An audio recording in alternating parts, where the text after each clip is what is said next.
வருகிற தேவன் ஆசிரியர்களை அழைத்துக் கொண்டு வாங்க சாமி. இப்படிப்பட்ட குழுவில் தந்ததுக்காக உங்களுக்கு நன்றி. நீங்கள் பேசுங்க, நாங்கள் கேட்கிறோம். மனுஷனுடைய வார்த்தை அல்ல, சுத்தம் அல்ல, உங்கள் வார்த்தை வரட்டும். அடியான சிலுவையில் ஒப்புக் கொடுக்குற இது மகிழ்ச்சியும் கனமையுமெல்லாம் அவங்களுக்கு சொல்லுங்கள். இயேசு நாமத்தில் நியாயாதிபதி புஸ்தகம்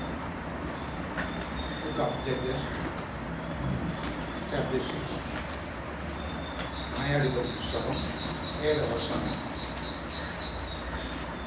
6வது அதிகாரத்தில் வசனம் 12. கர்த்தருடைய தூதனானவர் அவனுக்கு தரிசனமாகி, பராக்கிரமசாலி கர்த்தர் உன்னோட இருக்கிறார். அல்லேலூயா, அல்லேலூயா. பக்கத்தில் இருக்கிற ஊழியக்காரர்கள் முகத்தை பார்த்து பராக்கிரமசாலியே கர்த்தர்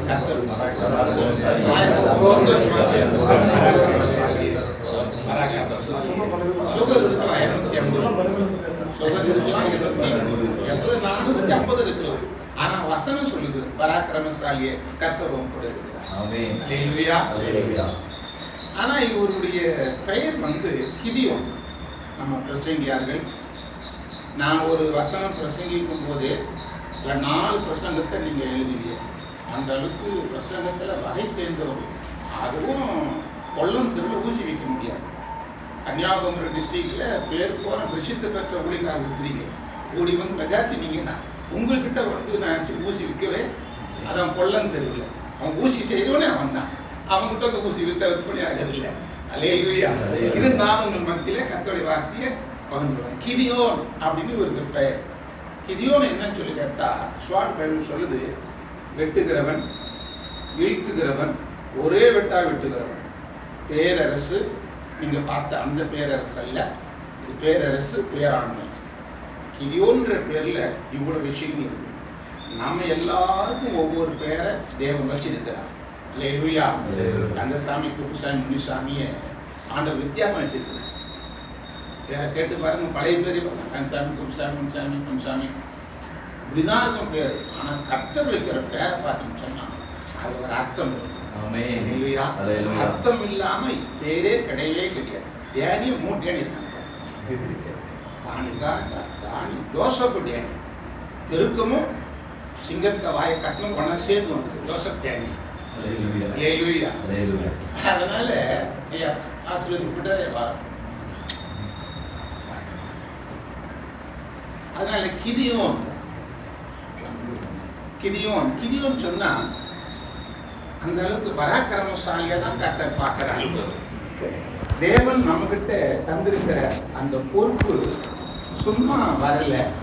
இது நம்மளால முடியும், நம்மளால செய்ய முடியும்ன்றத அதை தெரிஞ்சுதான் நம்ம கையில ஒரு ஊழியத்தை, ஒரு பொறுப்பை தேவன் தந்திருக்கிறார். அல்லேலூயா. சும்மா ஒண்ணு யாரையும் கர்த்தர் ஊழியத்துக்கு அழைக்கல, சும்மா ஒண்ணு பொறுப்பு கொடுக்கல. நம்ம கையில கொடுத்திருக்க பொறுப்பு இதை இன்னார்கிட்ட கொடுத்தா இதை இவங்க சரியா செய்வாங்கன்னு தெரிஞ்சுதான் அந்த மிஷனை தேவனை கர்த்தர் தந்திருக்கிறார். மிஷனை கொடுத்தவர்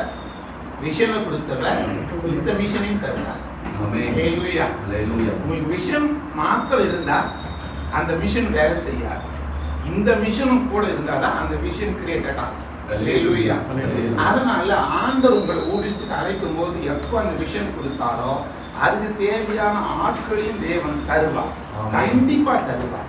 அந்த சமயத்தில் அந்த வேலைகள் செய்து முடிக்க அந்த ஒத்தாசையும் அந்த பலனையும் கர்த்தர் தருவார்.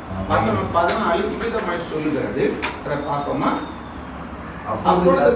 அவனை நோக்கி, உனக்கு இருக்கிற இந்த நலர்களை போ, நீ இஸ்ரவேலை மீதியானியரின் கைக்கு நீங்களாக்கி ரட்சிப்பாய். உனக்கு இருக்கிற இந்த பலத்தோட போ. அல்லேலூயா. வேற எந்த பிரைஸ் சப்போர்ட் உங்களுக்கு வேண்டாம். இப்போ உங்களுக்கு இருக்குது இல்ல, அந்த பலன் போதும் தான் சொல்றார். வேற எக்ஸ்ட்ரா ஆர்டினரி பாஸ்டர் பெனிமின் போலியோ, பாஸ்டர் ஆபிரகாம் சார்லஸ் போலியோ அந்த பலன் நமக்கு வேண்டாம். அல்லேலூயா. உங்களுக்கு தந்திருக்கிறார் இல்ல, அந்த பலன் உங்களுக்கு போகாது. போன கலெக்டரி வீசுறாங்க, 10 பேர் கீழே விழுறாங்க. விழுந்தனை கேட்டு பாருங்க, ஏன்டா விழுந்தன்னு சொல்லி 5 வருஷம் ஆகும் போட்டு கவச்சு.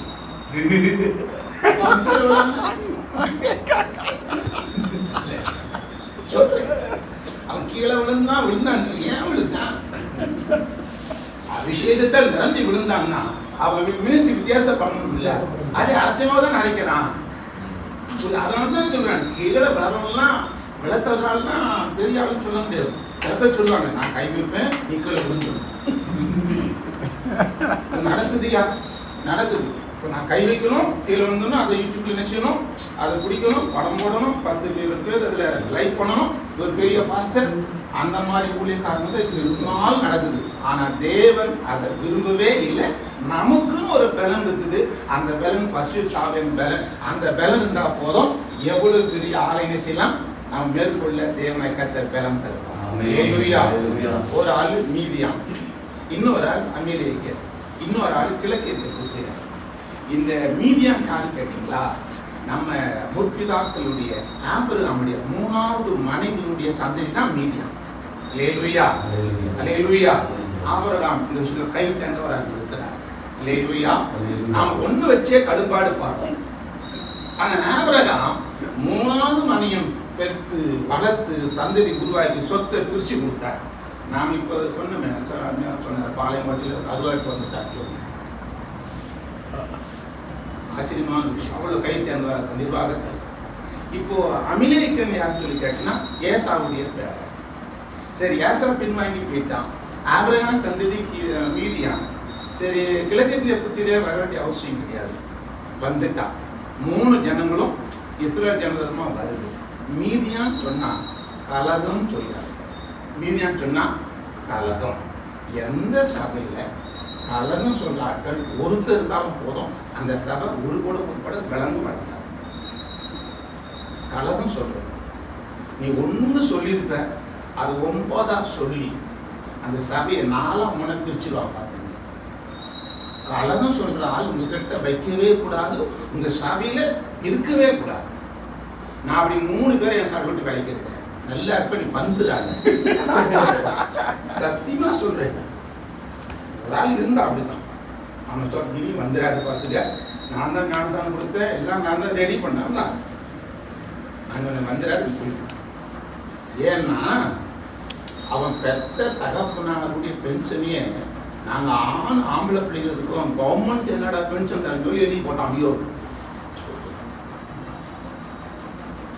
ஒரு சபையில இருக்கிற விஷயத்த 4 பேருக்கு வேற மாதிரி சொல்லி அந்த சபையை 4ஆ 3ஆ பிரிச்சு ஒரு முகத்தை ஒரு பார்க்கின்ற அளவுக்கு வேதனைப்படுத்திட்டான்.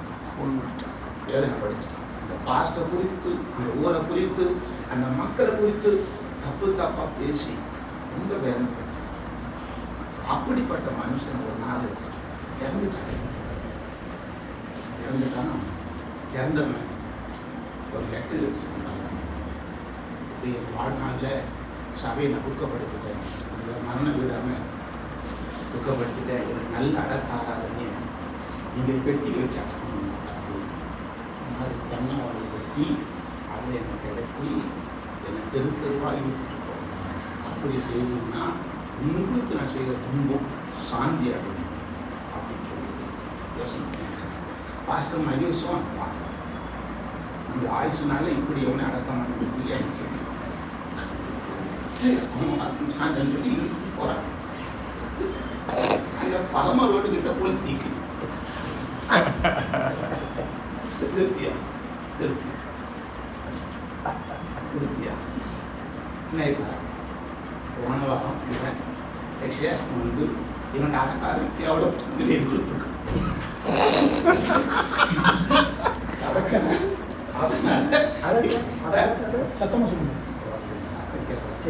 போன வாரம் இவன் உயிரோடு இருக்கும் போதே பெட்ஷன் கொடுத்திருக்கிறான்.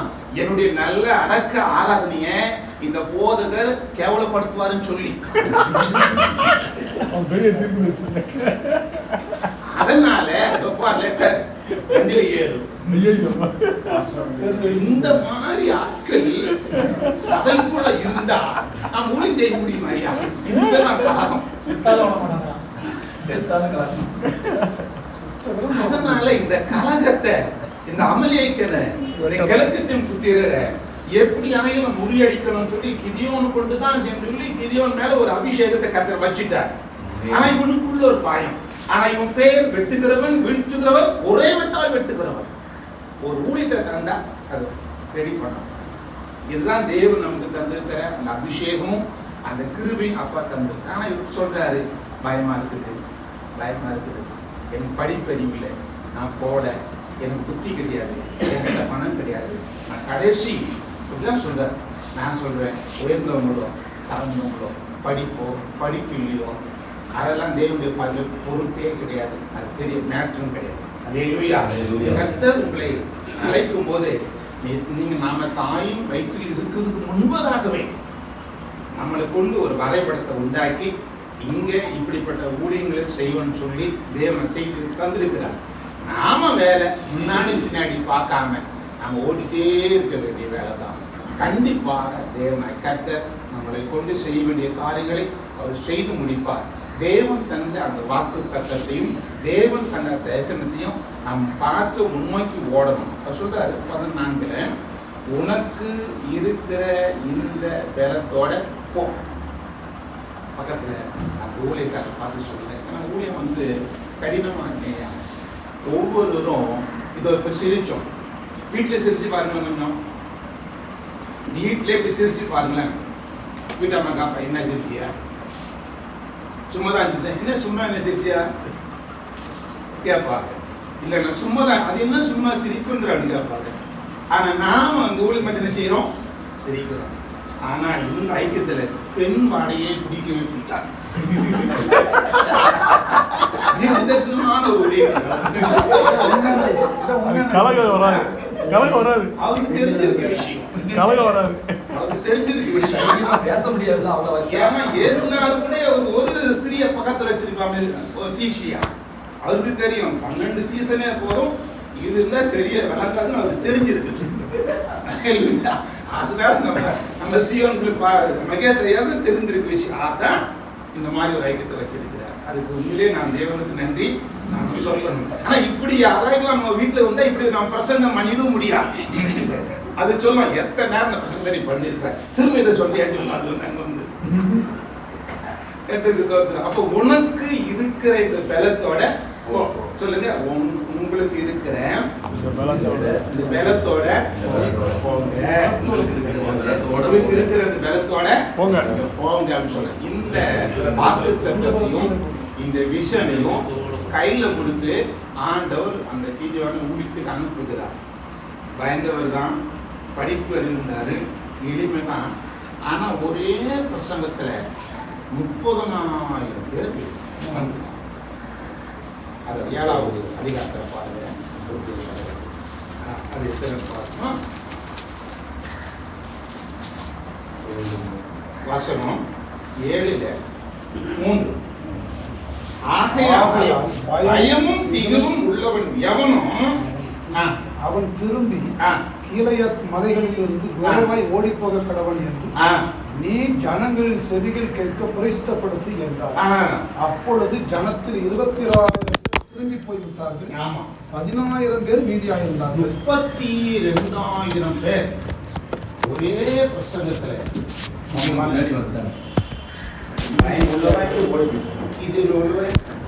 இப்படிப்பட்ட ஆளு சபைக்குள்ளே இருக்கிறார். நீங்க 4 பேர்ல பெரிய பெரிய சபை 5,000 பேர் 10,000 பேர் என்ன கேட்டா அந்த பயம் தீவிரமா இருக்கு. சபை வந்து பெருசா இருக்குது, கட்டடம் பெருசா இருக்கு, ஆபத்துன்னு யார் இருப்பான்னா நிறைய பேர் ஓடிடுவாங்க. எண்ணிக்கைக்கு நிறைய இருக்கும். ஆனா நம்ம சபையில 100 தான் இருக்கும். அந்த 100ம் உண்மையாய் ஜெபம் பண்ணும், உயிரை கொடுக்கும், கட்டடம் கட்டும், உங்களை விசாரிக்கும், பாசமா இருக்கும். ஆனா பெரிய பெரிய கூட்டத்துல பாருங்க, என் ஆத்மாவே கர்த்தரே தோத்திரேன்னு சொல்லும்போது அவன் ஆத்மா பிடிச்சு கார்ல உட்காந்து ஓடி போவான். பெரிய கூட்டத்துல யாரும் விசாரிக்க முடியாது. அதுக்காக பெருங்கூட்டத்துக்கு எதிராளியும் கிடையாது. அதுவும் வேணும், தரமும் வேணும். அதுதான் தேவன் விரும்புகிறார். இவர் சொல்றாரு பாருங்க 2. அப்பொழுது கர்த்தர் கிரியோனை நோக்கி, நான் மீதியானரை உன்னோடு கிணத்தின் கையில் ஒப்பு கொடுவதற்கு அவள் மிகுதியா இருக்கிறார்கள். என் கை என்னை ரட்சித்தது என்று இஸ்ரவேல் எனக்கு விரோதமாக வீம்பு பேசுவதற்கு இடமா இருக்கும். 3. ஆகையால் பயமும் திகிலும் உள்ளவன் எவனோ அவன் திரும்பி கீழையாத் மலையிலிருந்து விரைவாய் ஓடி போகிறார். நீ ஜனங்களின் செயலில் கேட்க பிரசித்தப்படுத்த என்றார். அப்போது 27,000 பேர் திரும்பி போய்விட்டாங்க. 14,000 பேர் திரும்பி போய்விட்டாங்க. ஊழியத்தில் நம்ம கூட இருக்கிறவங்க பயம் உள்ளவங்களாக, திகில் உள்ளவங்களாக நம்ம பக்கத்தாண்டால வைக்கக்கூடாது. 100 பேர் இருந்தாலும் நமக்காக ஊழியத்துக்காக முனைப்பில் நின்று வேலை செய்யறால் நம்ம பக்கத்தில் இருக்கணும். இல்லையா? அந்த கிராமத்துக்கு போகாதீங்க பாஸ்டர், அந்த போர்டு வச்சிருக்கிறோம், அங்க போனவங்களை கல் எறிஞ்சிருக்கோம் அப்படின்னு சொல்றால பக்கத்தில் வைக்கப்படாது. இல்லையா? ஆனா இன்னைக்கு நிறைய என்ன சொல்றாங்க, அங்க போகாதீங்க, இங்க போகாதீங்க, இப்படி போகாது, இப்படிதான் நம்மளை பயமுறுத்துவோம். இங்க இப்பதான் உங்களுக்கு வந்திருக்கு பாஸ்டர், உங்களுக்கு விவரம் தெரியாது அப்படி சொன்னா நம்முடைய தரிசனத்தையும் அபிஷேகத்தையும் மட்டுப்படுத்துவாங்க. ஆனா இப்ப நம்ம கிட்ட இருக்கிற ஆட்கள் பயம் இருக்கக்கூடாது, திகிலும் இருக்கக்கூடாது. நடந்தது விஷயம் என்ன பாருங்க, வசனம் 4 நான் வாசிக்கிறேன். கர்த்தர் கிதியோனை நோக்கி, ஜனங்கள் இன்னும் அதிகம், அவர்களை தண்ணீர் அண்டைக்கு இறங்கி போக பண்ணு, அங்கே அவர்களை பரிசித்து காட்டுவேன். உன்னோடு கூட வரலாம் என்று நான் யாரை குறிக்கிறேனோ அவன் உன்னோடு கூட வர கடவன். உன்னோட கூட வரலாகாது என்று நான் யாரை குறிக்கிறேனோ அவன் உன்னோடு கூட வராது. ஊழியம் செய்யற நாம மேல் சொன்னது போல யாரை பக்கத்துல வைக்கணும், யாரை வைக்கக்கூடாது, இது நமக்கு நல்லா தெரிஞ்சிருக்கணும். ரொம்ப நல்லா தெரிஞ்சு எல்லாரையும் பக்கத்துல வைக்கக்கூடாது. நிறைய காணிக்கு காணாமல் சொல்லி அவன் தான் கண்டிப்பா பக்கத்துல வைக்கக்கூடாது. நல்லா பிரசங்கம் பண்றான்னா அவனுக்கு உதவி கொடுக்காருன்னா சத்தியமா வைக்கக்கூடாது. உன்னை விட நல்லா பிரசங்கம் பண்ணா சபையில கண்ணம்சரா கூப்பிடவும் கூடாது. என்னையா சொல்றீங்க, என்னதான் சொல்ல வரீங்க? நான் நெசந்தான் சொல்றேன். நீங்க நல்லா சோதித்து பரீட்சித்து அவனை உருவாக்கி நீங்க உட்காரணும், எழுமணும். அப்படிப்பட்ட ஆளை பக்கத்தில் வைங்க. நீங்களும் உங்க குடும்பம் ஊழியமும் சமாதானமா நான் இதை சொல்லல. அப்போஸ்தலனாகிய பவுல் தீமோத்தேயுக்கும் தீத்துக்கும் அவர் சொல்றாரு பாருங்க, உதவிக்காரனார்கள அவங்க சோதிக்கப்பட வேண்டியது ரொம்ப அவசியமா. அப்படிப்பட்டவங்கள நாம பக்கத்துல வைக்கலாம் சொல்லி அவர் சொல்றார். 1 தீமோத்தேயு 3ஆம் அதிகாரத்துல வசனம் 10, 1 தீமோத்தேயு 3ஆம் அதிகாரம் வசனம் 10, மேலும் இவர்கள் முன்னதாக சோதிக்கப்பட்டார். ஒரு ஊழியத்துல ஒரு உடன் ஊழியக்காரராக நீங்க போஸ்ட் பண்றீங்கன்னா, நீங்க வைக்க ஆசைப்படுறீங்கன்னா, அவங்களுக்கு சொல்லிக் கொடுக்க வேண்டிய காரியங்களை சொல்லிக் கொடுத்து கொஞ்சம் சோதனையும் கொஞ்சம் போடுங்க. ஒரு காசு கொடுத்து அவன் அனுப்புங்க, ஒரு ஜாமான் வாங்க சொல்லுங்க, ஒரு டாய்லெட் பாத்ரூமை கழுவி சொல்லுங்க, செருப்பு இருந்து அவன் அடுக்கி வைக்க சொல்லுங்க. நான் சொல்லுது உங்களுக்கு கொஞ்சம் புரியலையே பாசி, இப்படி இருந்தால் எவன் சபையில் இருப்பான் நீங்க கேட்கலாம். ஆனா இப்படி செய்தீங்கன்னா நாம் சாகுறதுக்கு நம்ம கூட தான் இருப்பான். அவன் சொல்லுவாங்க, நான் நல்லா படிச்சிருக்கிறேன், நல்லா பிரசங்கம் பண்ணுவேன் அப்படின்னு சொன்னா அவங்ககிட்ட ஒரு பாலியும் ஒரு கப்பும் கொடுத்து அந்த டாய்லெட்டை நல்லா கழுவிட்டு வா, அந்த செருப்பு ஒழுங்கு அடித்து வா, இப்படி நீங்க சொன்னீங்கன்னா உங்க வார்த்தை கீழ்படிந்தானா அவங்க கூட இருக்க தகுதி உள்ளது. இல்ல எனக்கு மைக்கு தான் வேணும்னா 4 வாரத்துல நீ இருக்க மாட்ட, மக்கள் எல்லாம் இருக்கும். நீதான் சபைக்கு வெளியே போயிட்டு, ஏன்னா அதுக்கு நான் உள்ள வரான். இதை தெரியாம என்ன செய்யறோம், அவன் நல்லா டிப் டாப்பா வருவான், காசு கொடுப்பான், முதல்ல 2000 ரூபாய் தாள் கொடுப்பான், அதுக்கப்புறம் 5 ரூபா கொடுப்பான், நிறைய கவர்ல எழுதி போடுவான். நாம நினைக்கிறோம், ஓ தேவனால் அனுப்பப்பட்ட தேவதூதனல்லோ, அவன் பெயரால் அனுப்பப்பட்டவன், நம்ம ஊழித்தே அவன் தான் கெடுக்க வந்திருக்கான். இதை நம்ம விளங்கி கொள்ளணும். இதை பரிசித்து காட்டுவேன் என்ற கிதியோனுக்கு 32,000 பேர் பெரிய காங்கிரிகேஷன். நாம 50 வருஷம் ஊழியம் செய்தால் இவ்வளவு பெரிய காங்கிரஸ் பார்க்க முடியும். 28 ஊழியம் தோத்துறோம் 100 பேரை பார்க்க முடியலையே. இந்த ஆள் படிப்பில்லை, 7 நானா கடைசின்றோம், 32,000 பேர் உள்ள வந்திருக்கு. ஆனா கர்த்தர் சொல்றாரு, எனக்கு தியானம் ஒரு பெரிய விஷயமே கிடையாது. 100 பேர் சபை கொண்டியும் தேசத்தை ஆசைக்க முடியும், 10,000 பேர் பட தேவை தேசத்தை அசைக்கணும். யாரை கொண்டு எவரை கொண்டு செய்ய முடியும்? ஒரு எலியா போதும். அல்லேலூயா. அதனால பெருங்கூட்டம் வேணும் பெருங்கூட்டம் வேணும் சொல்லி கேளுங்க. ஆனா அந்த பெருங்கூட்டமே நல்லதா நீங்க கோரிக்கை நல்லதும் வேணும், இதுவும் வேணும். அவனும் வேணும். ஏன்னா அவன் காணி கொடுப்பான் பாத்தீங்களா, ஆசைக்கும் போவான் சேசிக்கும் போவான் ஆரோக்கிய சபைக்கும் வருவான். அப்ப அவங்ககிட்ட தான் நான் தள்ளாதியே, அவங்ககிட்ட காணிக்க வாங்குது. ஆனா பயன்படுத்தாதீங்க, மூலையே வச்சிருந்தான் மூலையை வச்சிருக்கான். மூலையை சரியா தெரியாது, இப்படியே தெரியாது. அந்த சேலை விட்டு எலும்பா பார்த்துருக்கேன். அந்த ஊழியம் சக்சஸ் ஆகிடும். ஆனா மைக்க கொடுத்தீங்கன்னா நம்மளை ஓச்சிடும். நீங்க ஒருவேளை நினைக்கலாம், என்னால் இவ்வளவு பேசுறானே, என்னால் இதெல்லாம் தெரியுமான்னா, தெரிஞ்சு புரிஞ்சு அனுபவிச்சு பாடுபட்டு தான் இதை சொல்றேன். அல்லேலூயா. அவன் கர்த்தருக்கு தோத்திரம். அதனால இவங்க சோதிக்கப்படுறதுக்காக அவர் என்ன செய்றாரு, ஒரு தண்ணீருக்கு கூட்டு போறாரு, ஒரு குளத்தங்கரை கூட்டு போறாரு பாருங்க. வசனம் 5 ஒரு ஊழியக்காரர் ஐயா கோயில்பட்டி ஐயா வாசிங்க. அப்படியே நியாயாதிபதிகள் 7 வசனம் 5. அப்படியே ஜனங்களை தண்ணீரை இறங்கி போக பண்ணினான். கர்த்தர் கிதியோனை நோக்கி, தண்ணீரை ஒரு நாய் நக்கமாக தன் நாவினாலே அவனை தனியையும் குடிக்கிறதுக்கு முழங்கால் முண்டி குடிக்கிறவன் எவனோ அவனை தனியை நிறுத்து என்றார். கண்கள் கையால் அள்ளி தங்களை வாய்க்கடுத்து நக்கி கொண்ட ஒரு லக்கம் 300 பேர். மற்ற ஜனங்கள் எல்லாரும் தண்ணீரை குடிக்கிறதுக்கு முழங்கால் ஊன்றி குடிக்கிறார். இந்த விஷயம் கிதியோனுக்கு தான் தெரியும், தேவனுக்கு தான் தெரியும். அங்க இருக்கிற 32,000 பேருக்கு தெரியாது. காங்கிரிகேஷனுக்கும் தேவனுக்கும் கிதியோனுக்கு விஷயம் தெரியவே தெரியாது. தண்ணி தாகம் அனுப்புற போய் தண்ணியை குடிக்கிறார். சில நாட்கள் நீங்க ஊழியத்துக்கு விட்டுட்டு பாருங்க, அவன் பண்ற சேட்டைய.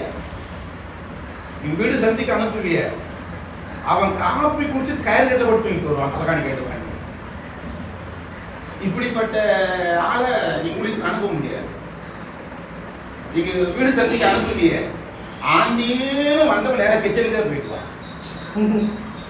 ஆனா நாம செய்வோம், எங்க உட்காருவோம், ஒரு சீனியர் பாஸ்டர் எத்தனை வருஷம் விசுவாசியா இருந்தாலும் ஹாலில் அந்த இடத்துல உட்காரு, நெருங்கி போக மாட்டோம். ஆனா நீங்க அனுப்புறீங்க பாத்தீங்களா, அந்த அசிஸ்டன்ட் நேரம் ஆண்டின்னு சொல்லி அனுப்பிடுவான். அதுக்கப்புறம் ஆண்டி உங்க பக்கமே வர மாட்டான். இதுக்குதான் சொல்றேன், அந்த ஆட்களை நம்ம பரிசு தெரிஞ்சினோம், நம்ம பார்க்கணும். ஒரு வீடு சந்தைக்கு வீட்டுக்கு அனுப்புறேன், இவன் நமக்கு சரியா வருவாங்கன்னா அவன் பரிசுத்து பார்க்கணும். ஒரு நாளுக்கு கூட கூட்டுட்டு போகணும். அவன் வீட்டுக்குள்ள போனா அந்த பண்ணெல்லாம் மேயும் பார்த்துக்க. நாம பயப்படுவோம். அந்த ஒரு வீட்டுக்குள்ள போனா அப்படியே நிம்மராம கொஞ்சம் பயப்படுதா, தோத்திரம் காப்பிட்டு குடிச்சிட்டு ஒரு ஜபத்தை பண்ணிட்டு வந்துடுவோம். ஆனா நம்ம அது போனோன்னா அண்டி இது எங்க வாங்கினீங்க நல்லா இருக்கு, இது ஃப்ரிட்ஜு கேட்பான், மிக்சி கேட்பான், அதுக்கப்புறம் ஆண்டியை இன்னும் சொல்லி கேட்பான். அதனாலதான் சொல்றேன், நாம பரிச்சயத்தினை செய்ய வேண்டியிருக்கு, ஆட்களை வைக்க வேண்டியிருக்கு. எல்லாரும் தேவைதான், எல்லாரும் நல்லவங்க தான். நாம யாரையும் கெட்டவன்னு சொல்ல முடியாது. ஆனா யூதாசுக்குள்ளேயும் அவன் பூர்ணா இல்லை. அது கம்யூனிஸ்ட் சர்வீஸ்ல ஆச்சரியமா இருக்கு பார்த்தீங்களா. இயேசுநாதர் அவங்களும் ஜெபிச்சாரு, தோத்திரம் பண்ணாரு, அப்பத்தை எடுத்தாரு, விட்டாரு. அவன் அப்பத்தை அவனோட பிசாசு அவனுக்குள்ள பூந்தானா. அவருக்கே அப்படிப்பட்ட 12 ஒன்றுனா நான் வச்சிருக்க 150 எத்தனை இருக்கும் பாருங்க. இந்த 7வது அதிகாரத்துல தங்கள் கையால் அள்ளி வாய்க்கெடுத்து நக்கி கொண்டவர்களின் லக்கம் 300 பேர். மற்ற ஜனங்கள் எல்லாரும் தண்ணீர் குடிக்கிறதுக்கு முழங்கால் ஊன்றி குடித்தார்கள். சொல்ற வசனங்கள்ல அப்பொழுது கர்த்தர் கிதியோனை நோக்கி, நக்கி குடித்து அந்த 300 பேராலே நான் உங்களை ரட்சித்து மீதியானதை உங்க கையில் ஒப்பு கொடுப்பேன். மற்ற ஜனங்கள் எல்லாரும் தங்கள் இடத்திற்கு போகக்கூடாது என்கிற 8 தான் நமக்கு ஆச்சரியமான விஷயமா இருக்கும். 8 தான் நமக்கு ரொம்ப ஆச்சரியமான விஷயமா இருக்கு. வாங்க வரலாம, இடம் இருக்குது, இடம் இருக்கு.